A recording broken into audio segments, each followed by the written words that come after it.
रोज gym जाते हो और आयुर्वेद का कॉन्सेप्ट नहीं पता तो वीडियो जरूर देख लेना। जी हाँ, आपने सही सुना। आयुर्वेद के 3 ऐसे नियम अगर आपने इग्नोर किए तो आपकी बॉडी नहीं लेकिन प्रॉब्लम बढ़ सकता। 1. अर्धशक्ति व्यायाम।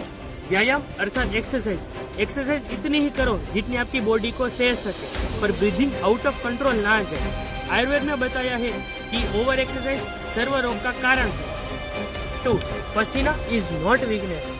पसीना आना कोई गंदी बात नहीं है, लेकिन बॉडी को साफ रखता। पसीना रोकना और ऐसी जिम में ज्यादा टाइम तक रहना, ये दोनों आम बिल्डअप करते हैं, यानी टॉक्सिन्स। रूल नंबर 3, वर्कआउट के बाद रेस्ट करना जरूरी है। जिम के तुरंत बाद भागना और दौड़ना मना है। 10 से 15 मिनट आराम से शांति से बैठो, ब्रीथिंग नॉर्मल करो, तभी वर्कआउट के फायदे बॉडी प्रॉपरली एब्जॉर्ब कर पाएगी। रेस्ट के टाइम पे नो फोन्स और नो हेडफोन्स। बॉडी सिर्फ जिम से नहीं, नियम से भी बनती है। जिम करो लेकिन आयुर्वेद के साथ साथ। जय जय आयुर्वेद।